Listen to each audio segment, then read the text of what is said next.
Hi, I'm Amy Passretti with The Outlook. Welcome into another edition of TPI Talk Nightly News. Hi, Amy.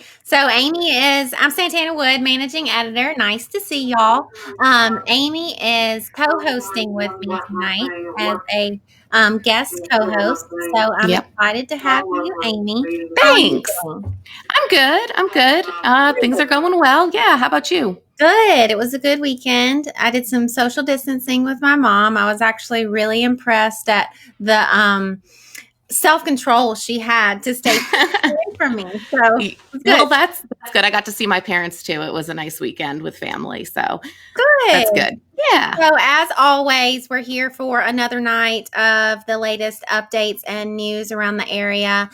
We really appreciate everybody for tuning in, really appreciate the hard work of our staff and also the support of our trusted sponsor, Russell Medical Wound Care and Hyperbaric Medicine. And tonight we're going to talk a little bit first about some of the restrictions that local businesses who are allowed to officially reopen as of 5 p.m. earlier today. We're going to get into a little bit of that tonight.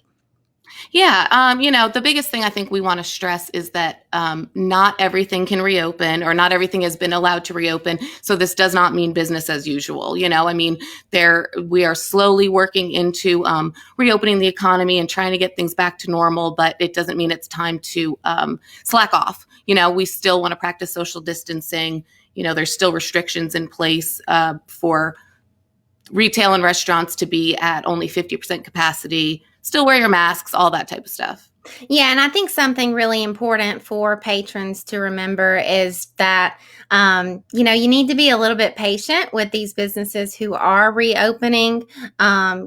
Places like the salons who have these really strict guidelines, restaurants who are now, and retail as well, having to do this 50% occupancy. This isn't something that they're used to, and it's not something that we're used to either, but definitely a new territory for these businesses. Yeah, and many businesses are taking their own precautions as well for their own employees, for their safety, and for the customer safety. I spoke with a couple, like you mentioned, salon owners or Shea Donna Aesthetics downtown. They are requiring masks, and they're limiting their staff, limiting their appointment slots. Chic said they moved their tables 6 feet apart. Same thing with Jake's restaurant. So, they're doing what they can to continue to practice this. Yeah, so just remember whenever you're starting to get out and about and support these local businesses that the appointments may be harder to get and the restaurants may book up quickly. There may be some, longer than average wait times as well. Just really be patient with these places as they start to, really get into this new normal. Yeah, and the CDC recommended some, or I guess the Governor Ivey recommended some recommended restrictions and guidelines to continue to follow. And we hope, restaurants, close contact services, and athletic facilities, or I'm sorry, gyms, not athletic facilities per se, will continue to follow these. Yeah, restaurants got to have the tables 6 feet apart. They will continue to offer curbside as well. Many restaurants in our area will. Single use items and disposable menus are recommended to be used as often as possible. Those gyms are asked to screen customers upon entry. Open doors and windows for ventilation, encourage that social distancing, require hand washing, thorough cleanliness of those, gym equipment, close water fountains, break rooms, all those sorts of things at those businesses as well. Yeah, and like I said, we talked about the close contact services, same ideas. Just wear masks. Same thing across the board, pretty much. It all just in different ways for different business owners.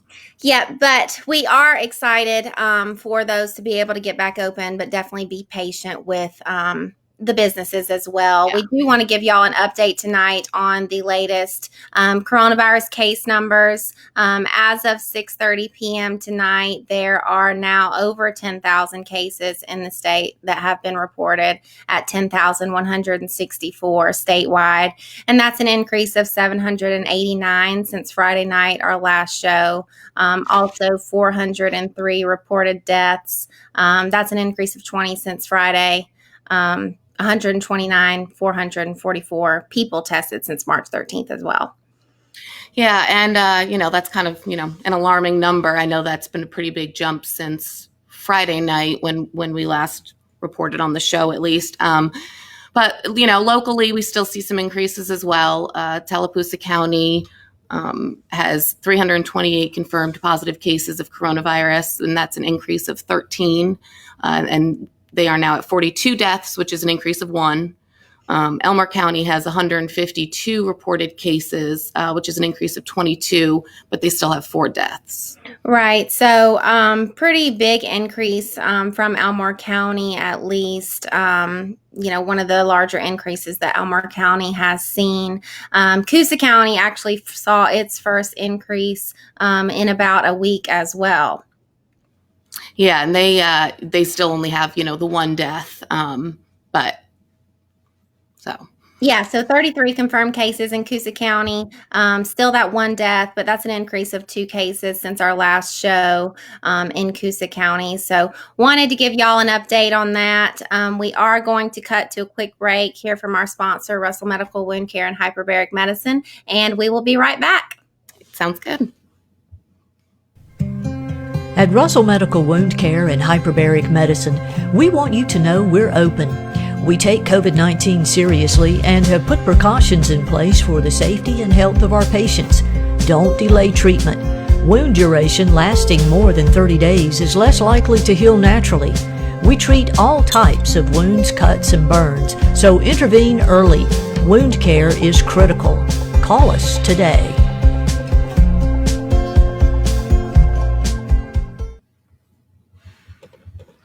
Hey, and welcome back. I am Amy Passaretti here with Managing Editor Santana Wood, and we are here to bring you the nightly news update. We have talked a little bit about some statewide guidelines and also for businesses reopening and also the statewide and local coronavirus case updates. And we do want to get into some Tallapoosa and Elmore County news tonight. Some good news for some folks in Tallapoosa County as the Charles E. Bailey Sportplex has been reopened for walking, bike riding, disc golf, dog park, and horse arena also open. So good news there. Yeah, that it's good to see some of that opening up, especially because you can practice social distancing. The playgrounds are still closed. I know we talked about that on last week's show. That's just kind of a hotbed to spread the virus. The gym is still closed. The senior center and the ball fields are all still closed at this time. But there's still some options to get out there and take a walk, take your dogs for a walk. Definitely. Also, the Tallapoosa County Courthouse has announced that they will reopen Monday after being closed for nearly 2 months. People will still be limited, and some offices will allow only 1 person in at a time. But starting next week, people can conduct that in-person business, like renewing car tags, such as that. Yeah, and so I'm sure people, not everyone can do everything online, so people will be happy to be able to go in and still limit their numbers. In Elmore County, Tallahassee City Schools did a basketball giveaway.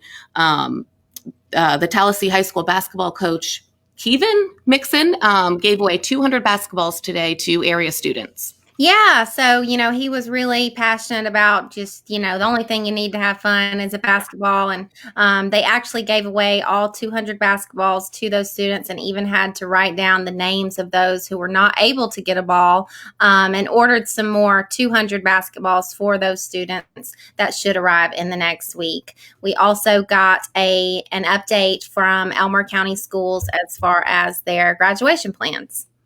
Yeah, so they released plans today for 4 of its high schools. All the graduations will be held on the high school football fields. Of course, there will still be some restrictions in terms of how many in attendees each graduate can get to attend, because you still have to practice that social distancing. And, and for Wetumpka High School, they've already announced that they will allow 4 guests per person, or per student, I should say. And the other ones, I think, are still being updated. Yeah, so the other schools, the other area schools for Elmore County Schools, details are still being worked out. Tallahassee City Schools for Tallahassee High School will make a decision at its board meeting tomorrow night. So you can check our websites to get that latest information, and also the dates and times and such as that for those graduation ceremonies, for at least for Elmore County Schools that are planned for next week.